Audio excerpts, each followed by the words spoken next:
The great crystal hall on Zapia Prime stretched for miles in every direction.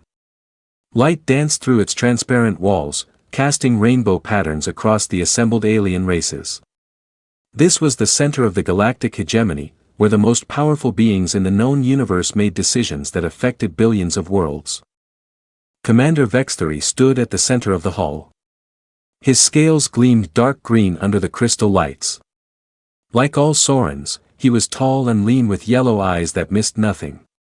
Behind him floated a massive hologram showing a small blue planet orbiting a yellow star. Earth, he said, his voice carrying clearly across the hall. Third planet from its sun. Population 8 billion. They call themselves humans. The assembled aliens stirred with interest. Representatives from dozens of species filled the hall. The insectoid hive queens clicked their mandibles together. The aquatic depth wardens shifted in their water-filled suits. The energy beings known as the ethereals glowed brighter. These humans have just learned to travel faster than light, Vexthery continued. They have built colonies on 3 nearby worlds. Their technology grows quickly. Too quickly. General Thraxon rose from her position among the hive queens. Her 6 legs carried her massive body forward with surprising grace. Her compound eyes reflected the hologram as she spoke. How many ships do they have? Less than 1,000, Vexthery replied. Primitive weapons. Basic shields. They should be easy to conquer. A sound like rushing water came from the depth warden section. Admiral Quills emerged from his tank, water streaming from his blue-green skin. Gills fluttered on his neck as he spoke. Why do we need to conquer them at all? They are far from our borders. They have nothing we need. Vexthery's eyes narrowed. Because they learn too fast. Look at these records. The hologram changed, showing human ships from 50 years ago compared to current designs. 50 years ago, they could barely leave their own planet. Now they cross the galaxy. In another 50 years, they might challenge us. Impossible, General Thraxon clicked. We have ruled for 10,000 years. We have millions of ships, billions of soldiers. No single planet could threaten us. That is what we thought about the Centauri Federation, Vexthery reminded them. And the Arcturus Empire. Both grew too strong before we acted. We had to fight long wars to defeat them. It cost us much. The hall fell quiet. Every being present remembered those wars. The Centauri had resisted for 30 years before falling. The Arcturus Empire had lasted even longer. Both conflicts had drained the hegemony's resources. From the ethereal section came a sound like singing crystal. Ambassador Kethora floated forward, their translucent body glowing with soft light. They were ancient, even by ethereal standards. They had observed the rise and fall of 100 civilizations. I must speak, Kethora said. Their voice seemed to come from everywhere at once. I have watched these humans for many cycles.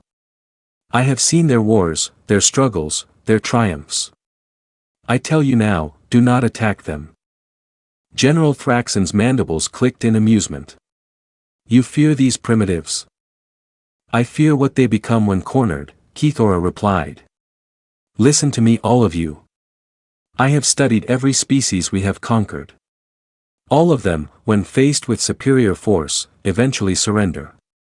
They seek to preserve their lives, their culture, something of themselves. This is logical. This is sane. The ambassador floated higher, their glow brightening. Humans are different.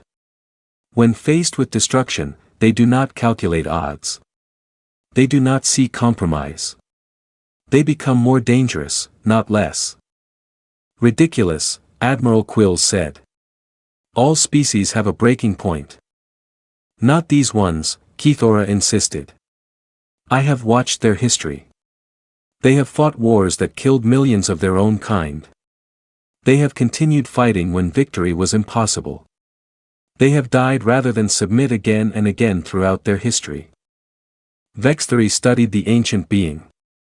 What exactly are you saying? I am saying that humans have a trait we have never encountered, Keithora replied. Call it madness. Call it courage. Call it whatever you wish. When they are attacked, when they are threatened with destruction, they do not surrender. They cannot surrender. It is not in their nature. The hall erupted in discussion.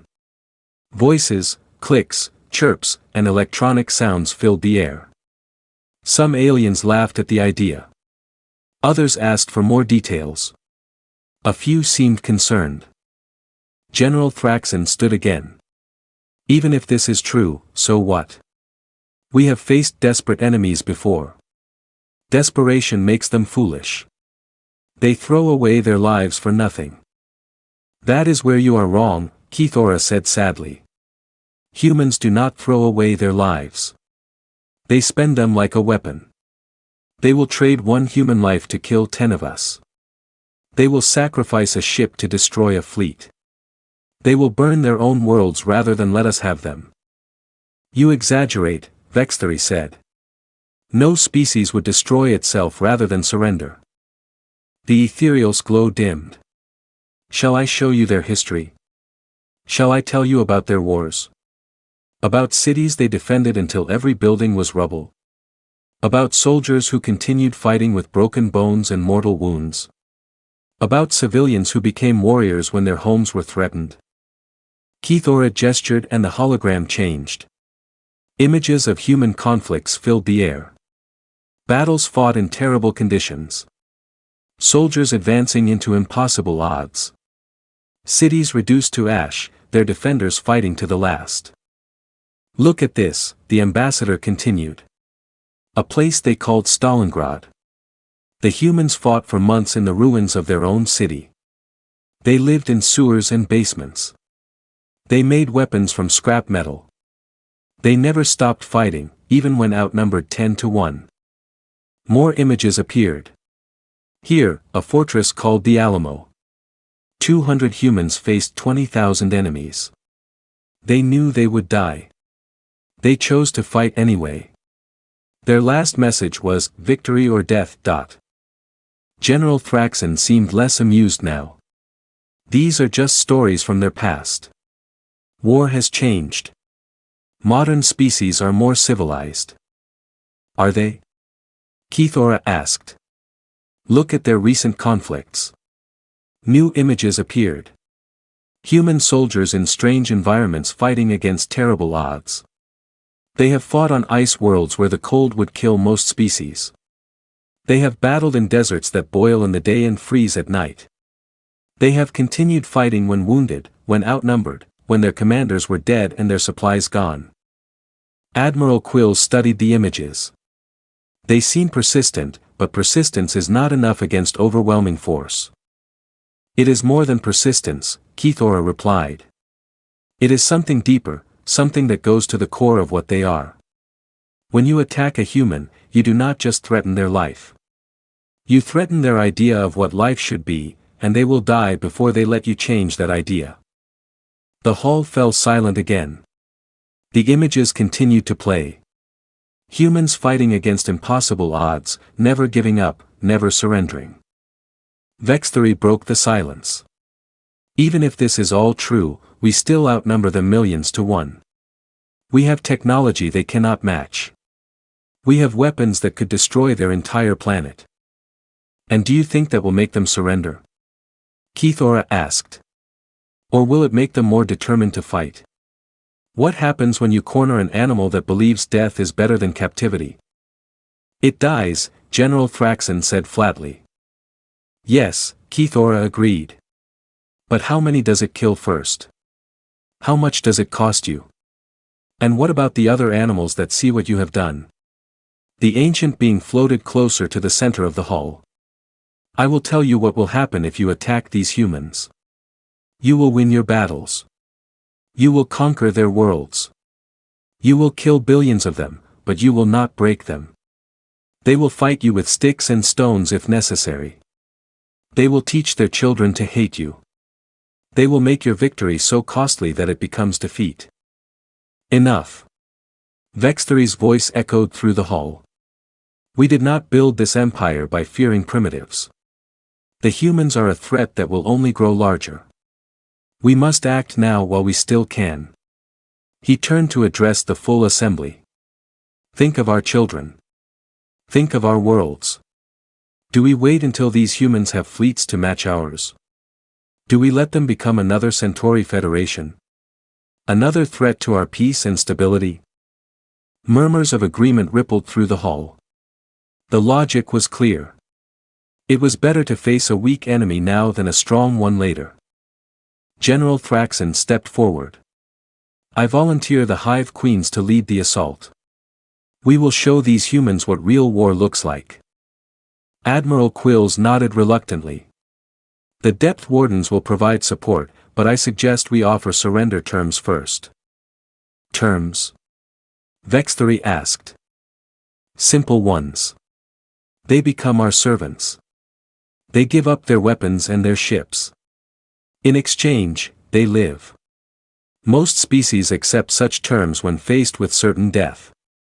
Kithra's glow flared brightly. They will not accept. I am trying to tell you. They would rather die. Then they will die, General Thraxon said coldly. And the galaxy will be safer for it. The vote was called. One by one, each species cast their decision. The Sorens voted for war. The Hive Queens voted for war. The Depth Wardens voted for war, though reluctantly.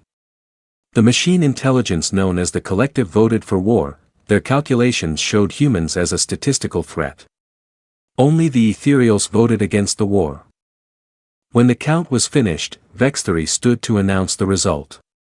The Galactic Hegemony will move against the human worlds. We will offer surrender terms. If they refuse, we will take their worlds by force. Kithora floated in the center of the hall, their light dim with sorrow. You have made a terrible mistake. These humans, they will bleed. Yes, they will suffer beyond measure. But they will never surrender. Never. Then they will die, Vexthery replied.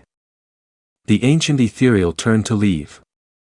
As they reached the edge of the hall, they spoke once more, their voice carrying clearly despite the distance. They will bleed.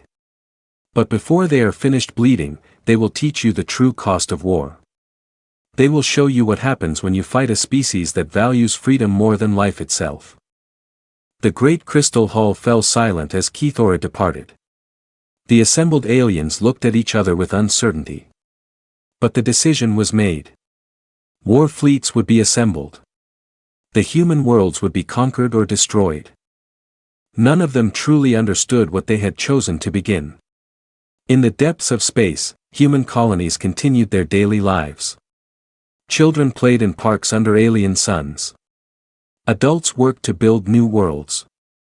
Scientists pushed the boundaries of knowledge. They had no idea that the largest military force in galactic history was being assembled to destroy them. They did not know that their entire species had been judged a threat by beings they had never met. But soon they would learn. And when they did, the galaxy would discover what Ambassador Kithora had tried so desperately to warn them about. The humans would bleed, but they would never, ever surrender. Admiral Quills floated in his command chamber, watching the blue world grow larger on his screens. Earth hung in space like a jewel, white clouds swirling over green continents and blue oceans. It looked peaceful, beautiful even. Around him, 300 hegemony warships moved in perfect formation. Saurian dreadnoughts with their long sleek hulls. Hive Queen battle carriers swarming with fighter craft. Depth Warden cruisers that moved through space like they moved through water. It was the largest fleet ever assembled against a single world. Contact the humans, Quills ordered. Tell them to surrender. The communications officer, a young Saurian named Velter, worked at his controls. Human ships are approaching, Admiral. 50, 60. They keep coming. On the main screen, human vessels appeared like tiny sparks against the darkness. They were smaller than hegemony ships, their designs crude and angular. Some looked like they had been built in a hurry. How many? Quills asked. 200 ships, Admiral. Maybe less. The Admiral's gills fluttered with what might have been amusement. 200 ships against 300. The humans were outnumbered and outgunned. This would be over quickly. Admiral, Velter said. We are receiving a transmission from the human fleet. Put it through. The screen flickered, showing a human female in a blue uniform. She had short gray hair and hard eyes. Behind her, Quills could see the bridge of a human ship, cramped, covered in screens and flashing lights. I am Fleet Admiral Sarah Chen of the United Earth Defense Force, the human said. You have entered Earth space without permission. Leave now or face the consequences. Quills moved closer to his own communication device. I am Admiral Quills of the Galactic Hegemony. You are surrounded and outnumbered. Surrender now and your people will be spared. The human admiral smiled, but it was not a happy smile. Admiral Quills, you have made a grave mistake coming here. We do not surrender. We do not yield and we do not run. You have 200 ships, Quills replied. We have 300. Your weapons are primitive. Your shields are weak. This is not bravery. It is suicide. Maybe, Admiral Chen said. But it is our choice to make. She leaned forward, her eyes seeming to look directly through the screen at Quills. Tell your leaders this, we will make you pay for every inch of space you take. We will make you remember the cost of attacking Earth. The transmission ended. Quills stared at the blank screen for a moment. The human's words echoed in his mind. He thought of Ambassador Kithra's warnings back on Zapiria Prime. Perhaps there was something different about these creatures. Admiral, Velter said nervously. The human ships are advancing. On the tactical display, the human fleet was moving forward in a loose formation. They were not running. They were not asking for terms. They were preparing to fight. All ships, Quills broadcast to his fleet. Prepare for battle. Remember, we offer surrender once more before firing. The hegemony ships moved into attack formation. Weapons powered up. Shield generators hummed to life. Fighter craft launched from carrier bays. The two fleets met in the space between Earth and its moon. Attention, human vessels, Quills transmitted on all frequencies. This is your final chance. Surrender now and you will be treated with honor. The human response came not in words, but in action. Every human ship opened fire at once.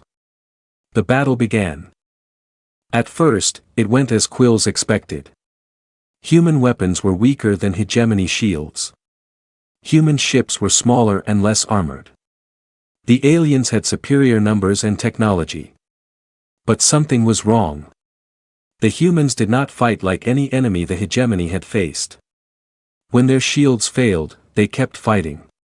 When their weapons were destroyed, they used their ships as weapons. When faced with certain death, they accelerated toward it. Lieutenant Commander Jackson piloted his destroyer, Defiant, straight at a Saurian dreadnought 3 times its size. His ship was already dying, hull breached, engines failing, half his crew dead or wounded. Sir, his tactical officer shouted over the alarms. We should retreat. Negative, Jackson replied calmly. Set collision course. All power to forward shields. We're going to ram that bastard. The tactical officer's eyes went wide, but he followed orders. The Defiant accelerated directly toward the alien ship, its remaining weapons firing continuously.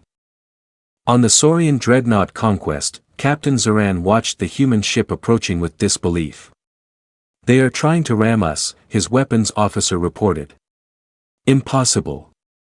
No sane commander would sacrifice his ship. Sir, they are not changing course. The Defiant struck the Conquest's forward hull at full speed. The explosion tore through both ships. The human destroyer was completely destroyed, but it took the alien dreadnought's forward weapon systems with it. Across the battlefield, similar scenes played out again and again. Captain Maria Santos of the cruiser New York faced 5 Hive Queen fighters after her ship's weapons were destroyed. Instead of surrendering, she vented her ship's atmosphere to confuse their sensors, then used manual thrusters to spin the cruiser like a giant club, smashing 2 fighters with her hull. Commander David Kim of the corvette Seoul found himself surrounded by enemy ships. His engines were dead, his weapons offline, his crew trapped in a sinking ship. He did the only thing he could do. He overloaded his reactor and took 6 alien ships with him in the explosion. Admiral Quills watched the battle with growing horror. His ships were winning, but the cost was terrible. For every human ship destroyed, he lost one of his own, sometimes more. Admiral, Velter reported.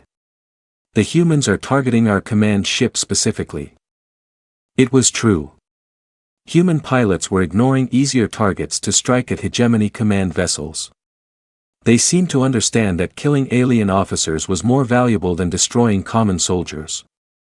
Captain Rebecca Walsh of the battleship Freedom demonstrated this perfectly.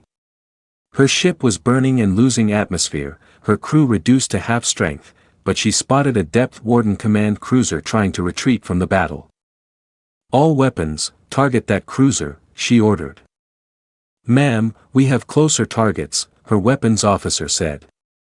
"That ship is coordinating their defense. Take it down." The Freedom's remaining guns spoke as one. The alien cruiser's shields collapsed under the concentrated fire. The ship tried to escape, but Walsh pursued it even as her own vessel fell apart around her. The Freedom died in the chase, but not before its final missiles found their target. The alien command ship exploded in a brilliant flash, taking its entire crew with it. On the surface of Earth, billions of people watched the battle through telescopes and radar. They saw their ships dying one by one. They saw the alien fleet closing on their world. But they also saw something else. They saw their people fighting to the end. They saw human ships ramming alien vessels twice their size. They saw their defenders choosing death over surrender. In the orbital defense stations around Earth, the story was the same. Station Commander Lisa Park watched alien Marines cutting through her station's hull. Her defenses were failing. Her weapons were destroyed. Half her crew was dead. "Commander," her second-in-command said, "they're demanding surrender." Park looked at the blast doors that were slowly giving way to alien cutting tools. Beyond those doors waited creatures that had come to conquer her world. "Tell them no," she said simply. "Ma'am." "Tell them no, and then blow the reactor." The young officer stared at her. "Ma'am, that will kill everyone on the station. It will also kill every alien marine trying to board us." Park's voice was calm. "That's a trade I'm willing to make." The defense station exploded like a small sun. The alien boarding parties died instantly, but so did 50 human defenders who chose to take their enemies with them rather than surrender. The same scene played out on 12 other stations around Earth. In space, the human fleet was dying. Admiral Chen's flagship Enterprise was the last major human ship still fighting. Its hull was cracked, its weapons were failing, and fires burned on every deck. "Admiral," her communications officer said. "Admiral Quills is requesting to speak with you." Chen wiped blood from her forehead where a falling beam had struck her. "Put him through." The alien admiral appeared on her damaged screen. He looked shaken, disturbed by what he had witnessed. "Admiral Chen," he said. "Your fleet is destroyed. Your defenses are broken. Surrender now, and I will spare your remaining crew." Chen looked around her burning bridge. Bodies lay where they had fallen. Sparks flew from damaged equipment. The smell of smoke and death filled the air. "Admiral Quills," she said. "Let me explain something to you. You think this battle is over because our ships are burning. You think you have won because your fleet outnumbers our survivors. She stood up, swaying slightly from her injuries. But you don't understand what you're fighting. You're not fighting ships. You're not fighting weapons. You're fighting an idea. What idea? The alien asked. The idea that Earth belongs to humans. The idea that we choose our own fate. The idea that freedom is worth dying for. Chen's voice grew stronger with each word. You can destroy every ship in our fleet. You can kill every person on this bridge, but you cannot kill that idea. Quills was quiet for a moment. When he spoke, his voice was softer. You are brave, Admiral Chen. But bravery will not save your world. Maybe not, Chen admitted. But it will make you remember us. Every human who dies today will cost you something. And tomorrow, more humans will be born. They will grow up knowing what you did here. They will learn to fight you. They will never, ever forgive. The Enterprise shuddered as alien weapons found their mark again. Chen gripped her command chair to stay standing. This is not over, Admiral, she said. This is just the beginning. The transmission ended as the Enterprise's power failed. Chen turned to her remaining crew, perhaps a dozen people still alive on the bridge. Well, she said with a slight smile, I guess we go down with the ship. Her crew smiled back. They were scared, but they were ready. They had chosen their path. The Enterprise died fighting, its final shots taking out 2 more alien vessels. When the battle ended, Admiral Quills found himself staring at a field of debris. Human and alien ships mixed together in death. Twisted metal and frozen bodies drifting in the darkness. His fleet had won. Earth's orbital defenses were destroyed. The human fleet was annihilated. The way to the planet was clear. But the victory felt hollow. Admiral, Velter said quietly.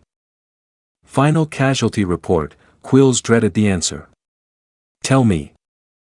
We have lost 147 ships, 30,000 personnel dead or wounded. The Admiral's gills fluttered with shock. They had started with 300 ships. Now they had 153.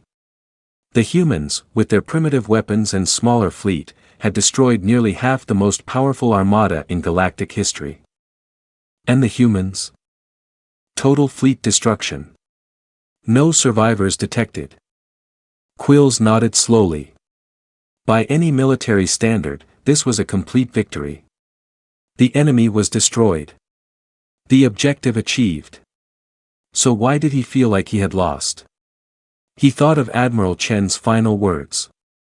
This is just the beginning, what did she mean by that? Admiral, the communications officer said, we are receiving signals from the planet's surface. Put them through. The signal was weak and broke up frequently, but the message was clear. It came from hundreds of sources across Earth, military bases, government buildings, civilian radio stations. The message was simple, we do not surrender. Quills closed his eyes.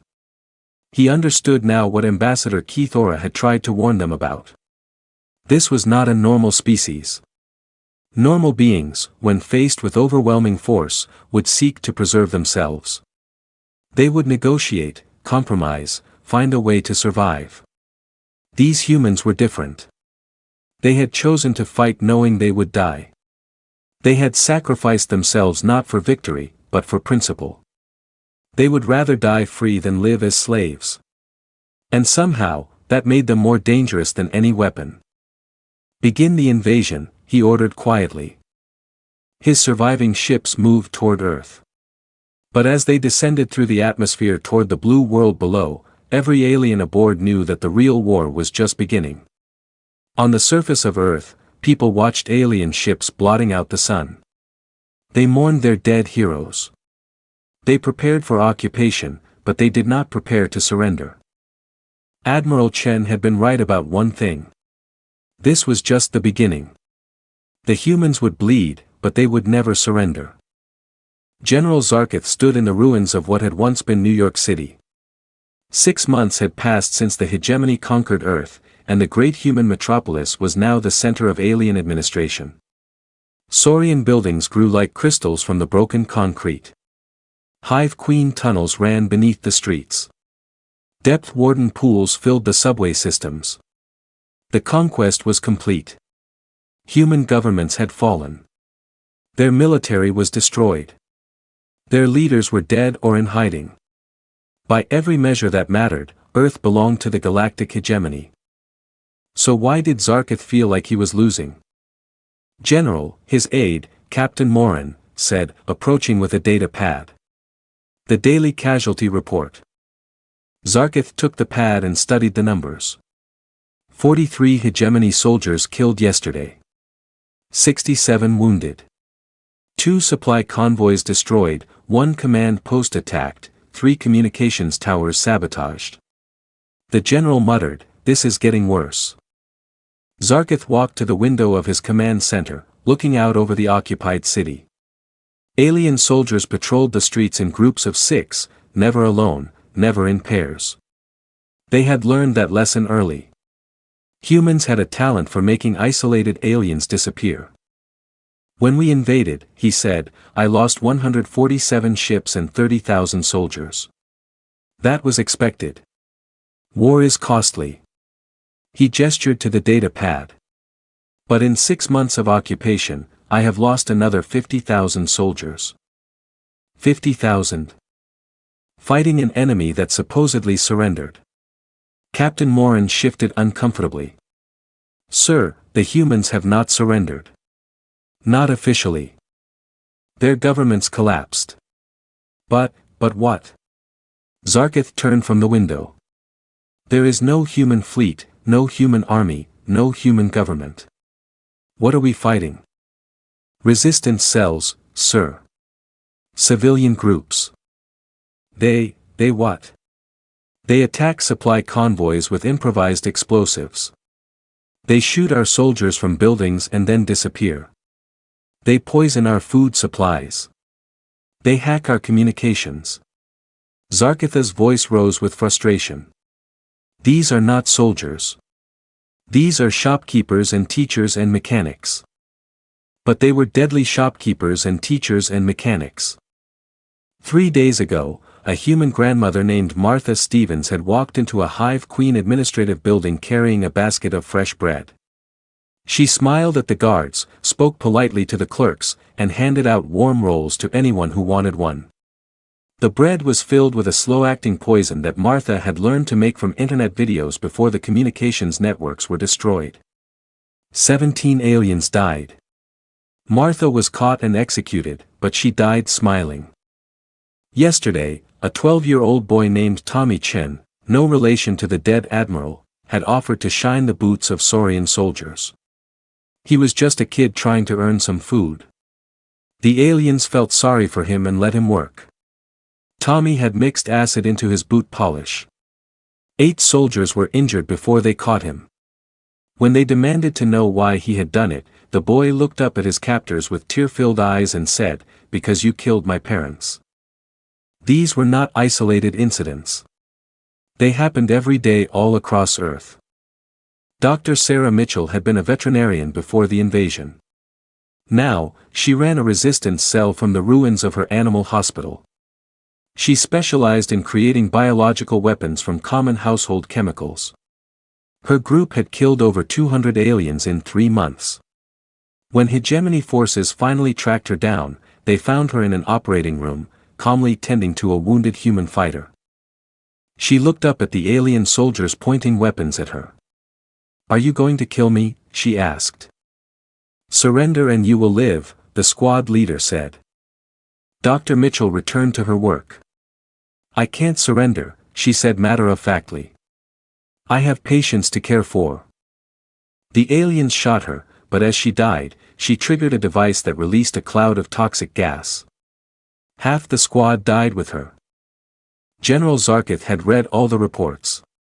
He had studied every attack, every incident, every act of resistance.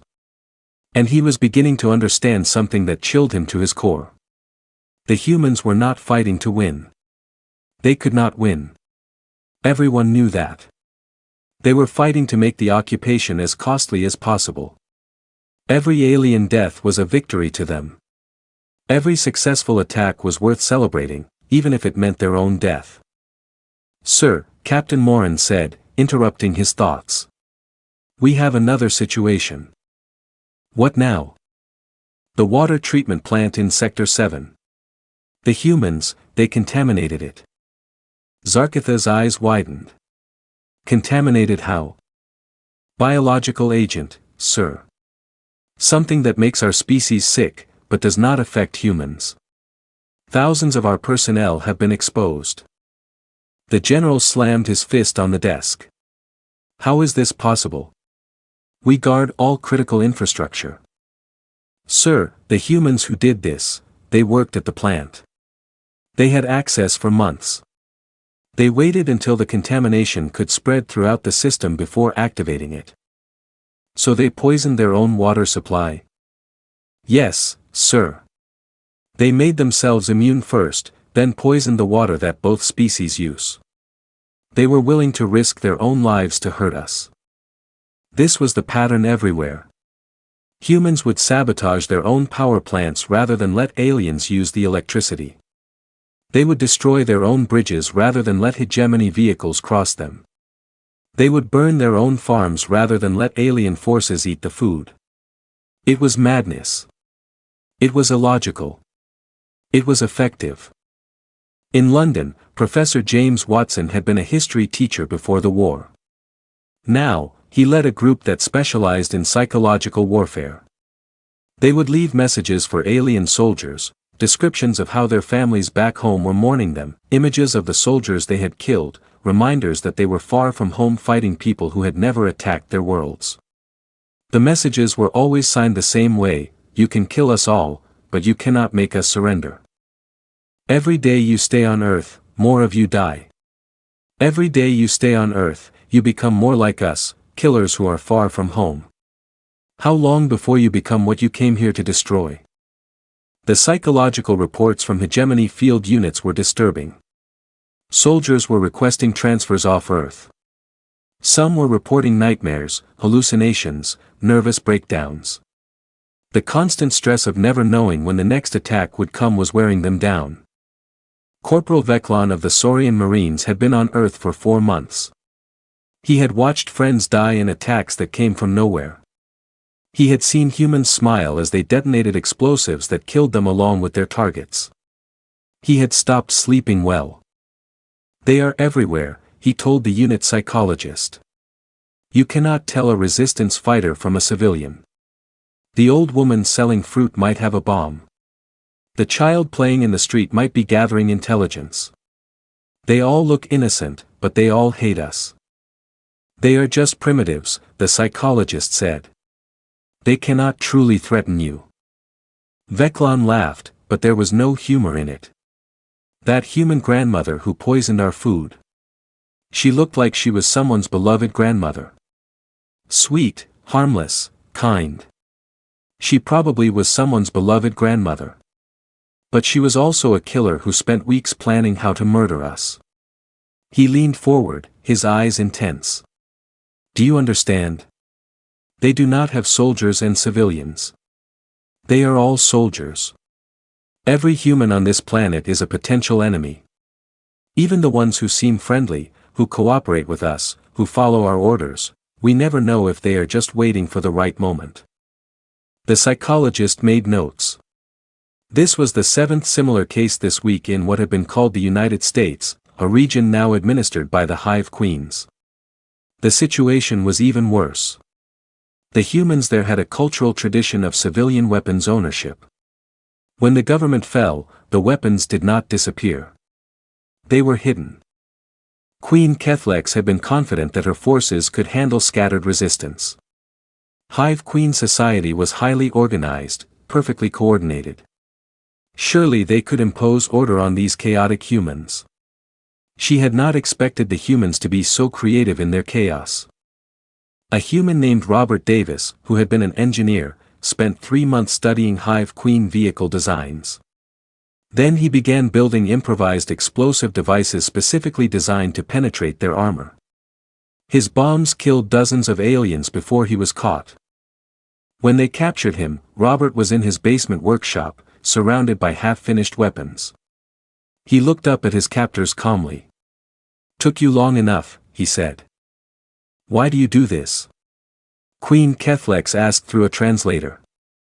"Your cause is hopeless." "We have won," Robert smiled sadly. "Ma'am, with all due respect, you have not won anything. You have conquered a planet, but you have not conquered its people. And as long as even one human refuses to accept your rule, you will never truly win. We will break your resistance eventually." "Maybe," Robert admitted. "You might kill all of us, but you will remember the cost, and other species will learn what it costs to fight humans. They will know that we do not surrender." Queen Kethlex ordered his execution. But his words haunted her. How many more humans were out there building weapons in basements and garages? How many more attacks were being planned while she stood there? The answer came the next day. 17 coordinated strikes across the region. Supply depots destroyed, command posts attacked, communication towers sabotaged, all timed to happen simultaneously, showing a level of organization that should have been impossible for a defeated enemy. But the most disturbing incident happened in what had been Chicago. Captain Elena Vasquez had been a police officer before the invasion. She had seen her city destroyed, her fellow officers killed, her government toppled.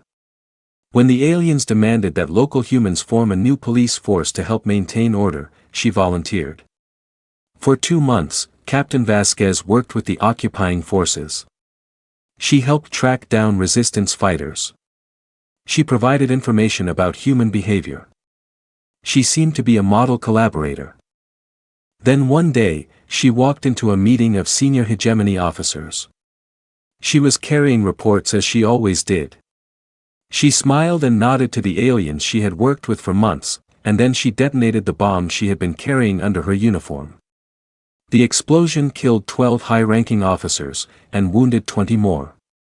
Captain Vasquez died instantly, but investigators later discovered that she had spent months gathering intelligence, mapping security procedures, and planning the attack. Her collaboration had been one long infiltration mission. Her final report, found in her apartment, ended with these words, "I have served my city, my country, and my species. I die knowing that these alien invaders will never be safe on our world. Every human they think they can trust might be their enemy. Every day they stay here, more of them will die. This is our planet, and we will never surrender it." General Zarkith read that report 3 times. Each time, he understood a little more why Ambassador Keithora had warned against attacking the humans. They were not fighting a conventional war. They were fighting something else entirely. A war where the enemy considered every casualty inflicted on the invader a victory regardless of the cost to themselves. "Sir," Captain Morin said, "are you all right?" The general turned from the window. "Captain, I want you to prepare a report for Hegemony Command. Tell them that Earth is secure, but maintaining that security requires significant resources." "How significant, sir?" Zarkith thought of all the attacks, all the casualties, all the resistance fighters who died smiling because they had killed one more alien. He thought of Captain Vasquez and Dr. Mitchell and Martha Stevens and all the others who had chosen death over submission. "Tell them that holding Earth will require at least 5 million troops in perpetuity. Tell them that we can expect to lose approximately 100,000 personnel per year to resistance activities. Tell them that every human civilian must be considered a potential combatant."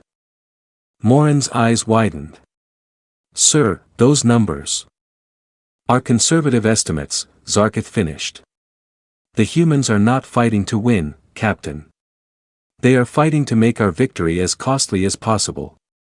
And they are succeeding." He turned back to the window, watching his soldiers patrol the conquered city. "They will bleed," he said quietly, repeating words he had heard in intelligence reports. "But they will never surrender." For the first time since the invasion began, General Zarkith wondered if conquering Earth had been a mistake. Outside his window, the city seemed quiet and peaceful. But he knew that appearances were deceiving. Somewhere in those ruins, humans were planning their next attack. They were building weapons, gathering intelligence, preparing to strike. They would strike again tomorrow and the day after and the day after that. They would never stop, never rest, never surrender, and slowly, and inexorably, they would bleed the hegemony dry. The emergency session of the Galactic Hegemony Council convened in the same crystal hall on Zapiria Prime where the war had been decided 2 years earlier. But the mood was very different now. Where once there had been confidence and certainty, now there was tension and fear. Commander Vexthery, now promoted to Supreme Fleet Admiral, stood before the assembled aliens. His scales had lost their shine, and his eyes held a weariness that had not been there before. Behind him, holographic displays showed casualty reports, resource expenditures, and strategic analyses from across the galaxy. The Earth situation has become complicated, he began. General Thraxon of the Hive Queens clicked her mandibles impatiently. Define complicated. Vexthery gestured to the displays. In 2 years of occupation, we have lost over 200,000 personnel on Earth alone. We currently maintain 5 million troops on the planet, and they request reinforcements monthly. A sound like grinding metal came from the collective section. Inefficient use of resources, their synthetic voice stated. Population of 7 billion humans controlled by force. Mathematical analysis suggests alternative approaches. Such as? Admiral Quills asked from his water tank. He had been promoted after the conquest of Earth, but the victory had changed him. He spoke less now, and when he did, his voice carried a strange sadness. Total elimination, the collective replied without emotion. Remove all human life. Problem solved. The hall erupted in discussion. Some species supported the idea. It would end the constant drain of resources. Others objected on practical grounds. Earth was valuable, and its infrastructure would be needed. That will not work, a new voice said. Everyone turned as Ambassador Keithora floated into the hall. The ancient ethereal looked even more translucent than before. Their light dimmed by what could only be called grief. You were not invited to this session, Vexthery said coldly. I was not invited to the last session either, Keithora replied. And look how well that turned out. The ambassador floated to the center of the hall, their glow brightening slightly. You think the problem is confined to Earth? You are wrong. The human infection is spreading. New displays activated around the hall. They showed incidents from across the galaxy. Rebellion on Centauri 7. Resistance movements on Vega Prime. Protests on Arcturus Station. Observe, Keithora continued. The Centauri Federation was defeated and occupied 50 years ago. They had been peaceful subjects for decades, but now they fight again. Why? The displays showed Centauri rebels using human tactics, improvised explosives, suicide attacks, civilian resistance networks. They have learned from watching Earth, the ambassador explained. They have seen that the mighty hegemony can be hurt, can be made to bleed, can be forced to pay a price for conquest. General Thraxon's compound eyes fixed on the images. These are isolated incidents. Local populations testing our resolve. Are they? Keithora asked. Show them the pattern analysis. The displays changed, showing a galactic map with incident markers. The pattern was clear. Rebellions and resistance movements were growing in number and intensity across the galaxy. Worlds that had been peaceful for generations were experiencing unrest. It began 6 months ago, Keithora explained, when news of human resistance reached other conquered worlds. They saw that the hegemony was not invincible. They saw that even the most primitive species could make their conquerors pay a terrible price. Admiral Quill studied the displays. But these other species are not human. They do not have the same characteristics. No, Keithora agreed. But they have learned from human example. The idea spreading, the idea that death is preferable to submission. That resistance is possible even against overwhelming odds. Vexthery moved to the central podium. Even if this is true, it changes nothing. We will crush these rebellions as we have crushed others. At what cost? Keithora asked quietly. The question hung in the air. Everyone present knew the answer, but no one wanted to say it aloud. The cost was enormous. The hegemony had built its empire on the principle of swift conquest followed by peaceful occupation. Defeated species would accept their new status, provide resources and labor, and eventually integrate into hegemony society. It was efficient, cost-effective, and had worked for thousands of years. The humans had broken that system. Now, for the first time in galactic history, an occupied world was more expensive to hold than it was valuable. The constant resistance, the need for massive military presence, the disruption of economic activity, Earth was bleeding the hegemony's resources at an unprecedented rate. And worse, the example was spreading. I have a report from General Zarkith, Vexthery said, activating a communication channel. The hologram of the Saurian general appeared in the hall. He looked tired, older than his years. Behind him, the ruins of a human city stretched to the horizon. General, Vexthery said, give us your assessment of the situation on Earth. Zarkith was quiet for a moment before speaking. The situation is stable but precarious. We control all major population centers and infrastructure. Human military resistance has been eliminated. However, civilian resistance continues at unacceptable levels.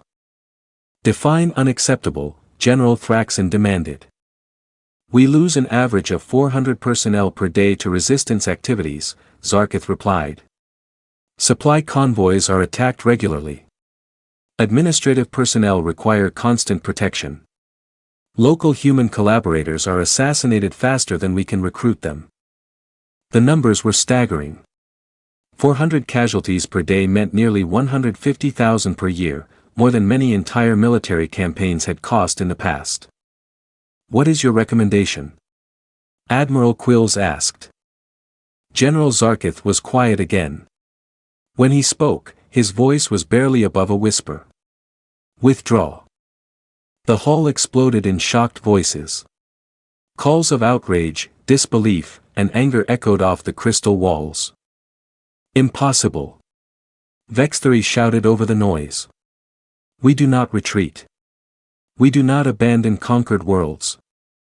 Then send more troops, Zarkith replied wearily. Send 10 million. Send 20 million. Because that is what it will take to truly pacify this world. You exaggerate, General Thraxon said. Zarkitha's image turned to face the Hive Queen General. Do I? Let me tell you about yesterday. A human child, perhaps 8 years old, walked up to one of our checkpoints.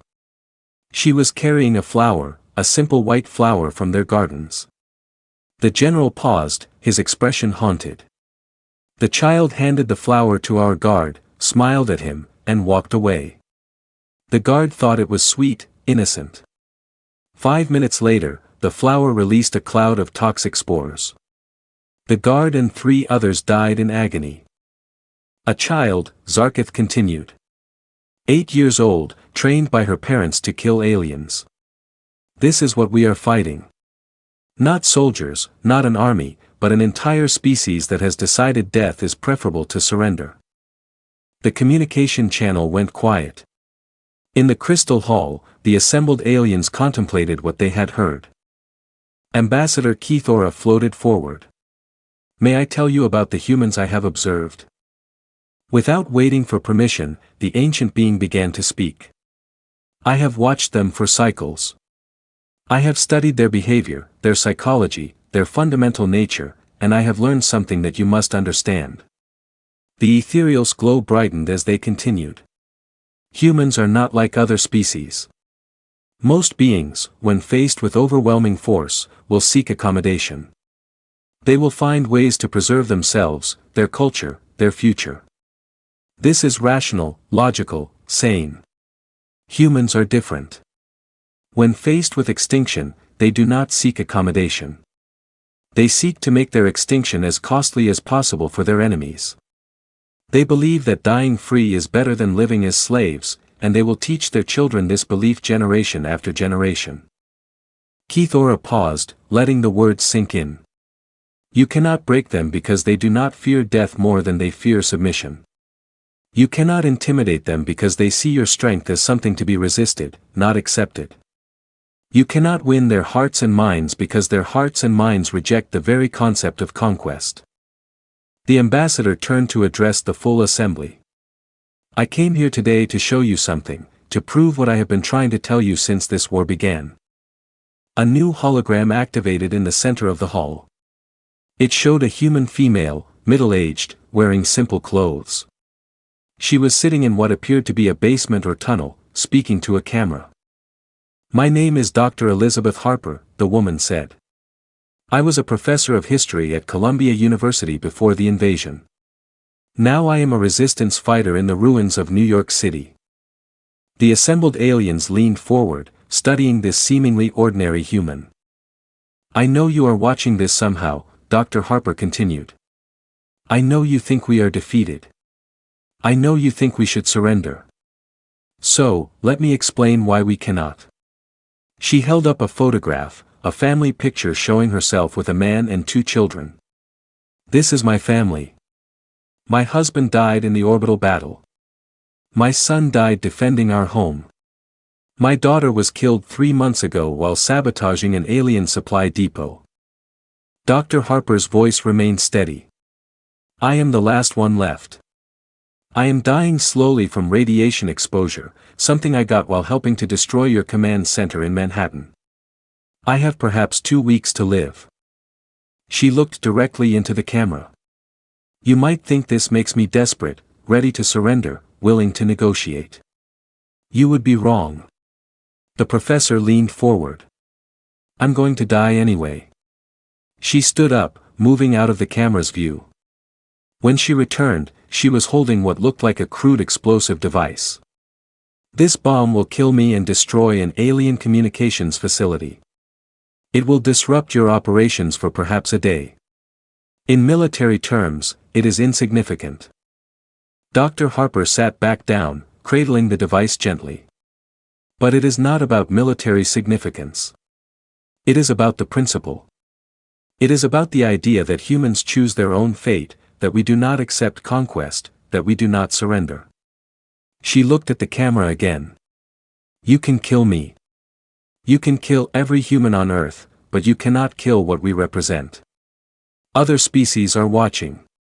They are learning. They are beginning to understand that the hegemony is not invincible. The recording ended with Dr. Harper walking toward the camera carrying her bomb. The crystal hall was silent. Ambassador Keithra's voice broke the silence. That recording was made 3 days ago. Dr. Harper succeeded in her mission.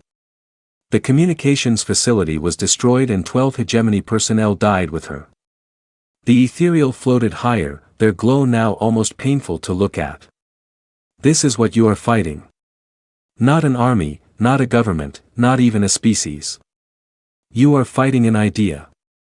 The idea that some things are worth dying for. Vexthery found his voice. One human extremist does not represent. She represents all of them. Keithora interrupted. Every human on Earth would make the same choice if given the opportunity. Death before surrender.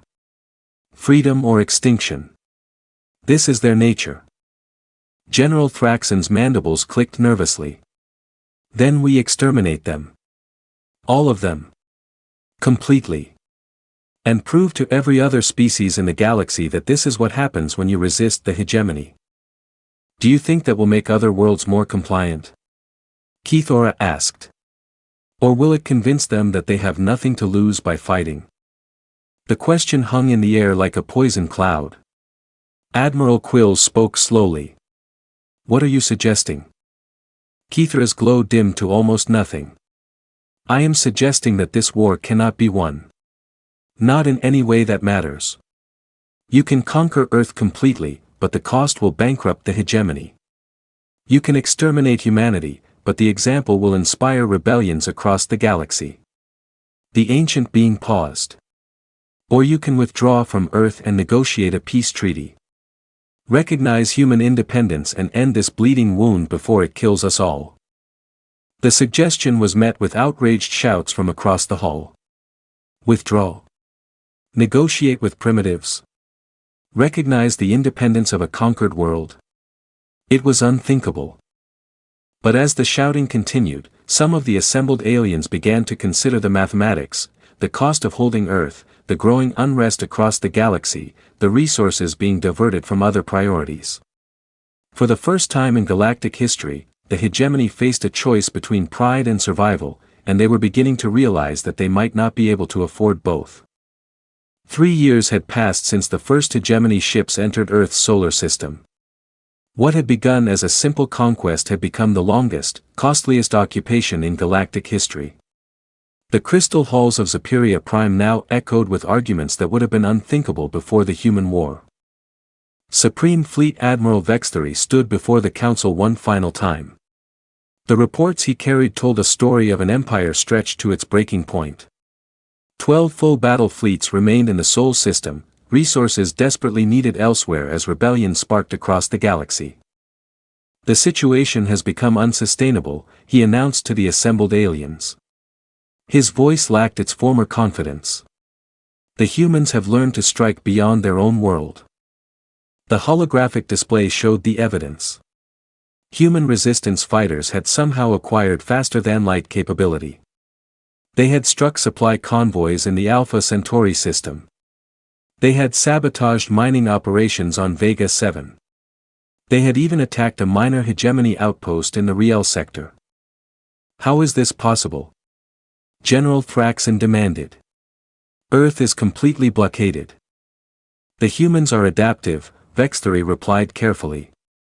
They have learned to capture our technology and reverse engineer it. More concerning, they have made contact with resistance movements on other worlds. Admiral Quills floated in his tank, studying casualty reports. The numbers are staggering. We have lost over 500,000 personnel in 3 years. The economic cost exceeds the value of 10 Earth-sized worlds. From the machine intelligence section came the emotionless voice of the collective. Analysis complete. Current trajectory leads to hegemony collapse within 50 cycles. Probability 87%. The words hit the assembly like a physical blow. The collective did not exaggerate. Their calculations were always precise. Recommend immediate strategic reassessment, the artificial minds continued. Current approach inefficient. Alternative solutions required. Before anyone could respond, alarms began sounding throughout the crystal hall. Emergency lights bathed the chamber in red as defensive systems activated across Superior Prime. What is happening? Vexthery demanded. A communications officer rushed into the hall. Sir, we are under attack. Impossible. This system is protected by humans, sir. They have somehow reached our core systems. The main displays flickered and changed, showing scenes from across the hegemony's capital world. Human ships, crude, patched-together vessels clearly built from salvaged alien technology, were striking at key installations with suicidal precision. But these were not random attacks. The humans had targeted communication centers, power generation facilities, and most importantly, the quantum processors that coordinated hegemony fleet movements across the galaxy. How many ships? Admiral Quills asked. 37 vessels detected, sir. All converted from captured hegemony hulls. 37 ships against the most heavily defended world in the galaxy. It should have been a slaughter. Instead, it was a masterpiece of tactical sacrifice. The humans had learned more than just alien technology. They had learned alien psychology. They knew that hegemony commanders would never expect an attack on their capital. They knew that defenses would be designed to repel massive fleets, not small, fast-moving raiders willing to die for their mission. And they knew exactly where to strike to cause maximum disruption. One of the displays showed a human corvette ramming directly into a communication hub. The explosion took out the entire facility and disrupted quantum communications throughout the sector. Another showed human fighters using their own ships as guided missiles, targeting power generators with devastating effect. But the most shocking image showed a single human ship approaching the orbital defense platform that protected the council chambers themselves. Incoming vessel on collision course, the communications officer reported. All defensive weapons firing. The human ship took hit after hit. Its hull glowing white-hot from energy weapons. Pieces of armor plating flew off in all directions, but it kept coming. At the last moment, the ship's communication system activated. A voice filled the crystal hull. Calm, professional, resigned. This is Captain Jennifer Martinez, formerly of the Earth Defense Force, currently commanding the resistance vessel Defiance. I bring a message from the people of Earth to the Galactic Hegemony. The ship was now so close that its bridge was visible on the displays. Through the shattered viewport, the assembled aliens could see a human female in a makeshift uniform, her hands steady on the controls despite the carnage around her. You came to our world thinking we would surrender, Captain Martinez continued. You thought we would accept conquest, bow to your superior technology, become your slaves. You were wrong. The ship shuddered under continued weapons fire. Systems failures cascaded across its hull, but it maintained course. For 3 years, you have bled on our world. You have learned what it costs to fight a species that will not surrender. Today, we bring that lesson to your home. The display showed the captain's face clearly now. She was young, perhaps 30 years old. She should have been living a normal life, working, raising a family, enjoying peace. Instead, she was about to die in the vacuum of space, thousands of light years from home. But she was smiling. We are not your enemies by choice, Martinez said. We are your enemies because you made us your enemies. We did not want this war, but since you brought it to us, we will show you what war really means. The Defiance struck the orbital platform at full velocity. The explosion lit up space like a new star, visible from the surface of Superior Prime. The platform was destroyed instantly. The shockwave shattered windows in the crystal hull hundreds of kilometers away. In the silence that followed, Ambassador Keithora floated into the center of the chamber. The ancient ethereal's light was so dim it was barely visible. Now you understand, they said quietly. This is what I tried to warn you about. This is what humans become when you try to conquer them. The displays showed the aftermath of the attack. 37 human ships had struck across the planet. All had been destroyed, but not before accomplishing their missions. Communications were down across the sector. Power grids were failing. The coordination systems that managed the hegemony's vast fleets were offline. They cannot win, General Thraxon said. But her voice lacked conviction. This changes nothing, doesn't it? Keithora asked. Look around you. The most secure world in the galaxy has been attacked by humans using converted scrap metal for ships. If they can reach us here, where are we safe? The question echoed through the hall. Where indeed? If humans could strike at the very heart of the hegemony, what was the point of all their defenses? More importantly, the ambassador continued, look at what they accomplished. Not military victory. They knew they would all die. They accomplished something much more valuable to them. They proved that the hegemony can be hurt anywhere, anytime, by anyone willing to pay the price. They proved that even the most powerful empire in the galaxy is vulnerable to those who refuse to surrender. New alarms began sounding. Reports flooded in from across the galaxy. The attack on Superior Prime had been a signal. Resistance movements on dozens of worlds were rising simultaneously. The human example was spreading like wildfire on Centauri 7. The long-pacified population was attacking hegemony installations with improvised weapons. On Vega Prime, civilian workers were sabotaging mining operations. On Arcturus Station, a general strike had brought commerce to a halt. But the most shocking report came from the Sol system itself.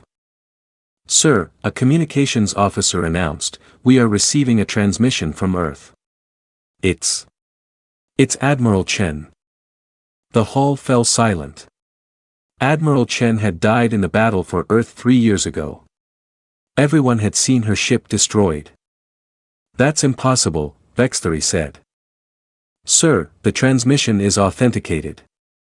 It is definitely Admiral Sarah Chen." The main display activated, showing a human female in a tattered uniform. She was older, scarred, missing her left eye, but she was unmistakably the admiral who had defied the hegemony at the beginning of the war. "Greetings," Admiral Chen said, her voice carrying clearly across the chamber. "I am Admiral Sarah Chen, commander of the Free Earth Defense Force. I am broadcasting from the bridge of our flagship, the New Enterprise, currently in orbit around Earth." The implications were staggering. If Admiral Chen was alive, if Earth had built new ships, if humans were still fighting after 3 years of occupation.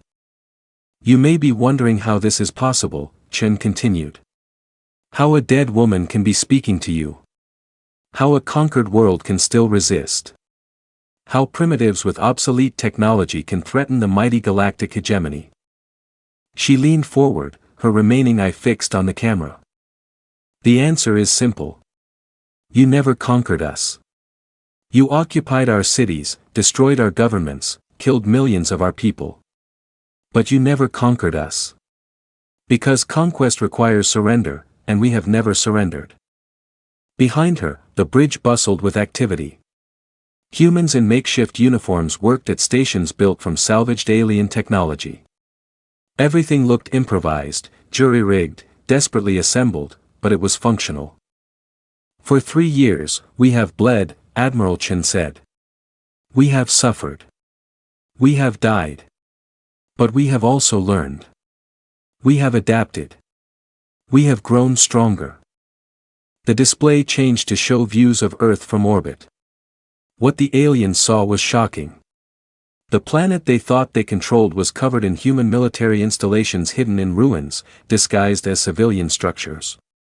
Shipyards operated in underground caverns, factories built weapons in abandoned subway tunnels. "While you were congratulating yourselves on your victory, we were building," Chen explained. "While you were counting your conquered worlds, we were preparing. While you were spreading your forces thin across the galaxy, we were concentrating ours." The view shifted to show the space around Earth. Hundreds of human ships floated in formation. Not the sleek advanced vessels of the hegemony, but rough, dangerous-looking craft built for war. "Today we take back our world," Admiral Chen announced. "Not because we think we can win a traditional war, but because we refuse to accept defeat. Because some things are worth dying for. Because we are human and humans do not surrender." The display showed the beginning of the battle. Human ships swarming toward hegemony installations in Earth orbit. The aliens had superior weapons, better shields, more advanced technology. But the humans had something else, the absolute certainty that death was preferable to slavery. General Zarkith appeared on another channel, his image showing him in the ruins of New York. He looked exhausted, defeated. "They are everywhere," he reported. "Every human on the planet is attacking simultaneously. Civilians, children, the elderly, all of them have become soldiers. We cannot hold." The assembled aliens watched in stunned silence as their conquered world erupted in total war.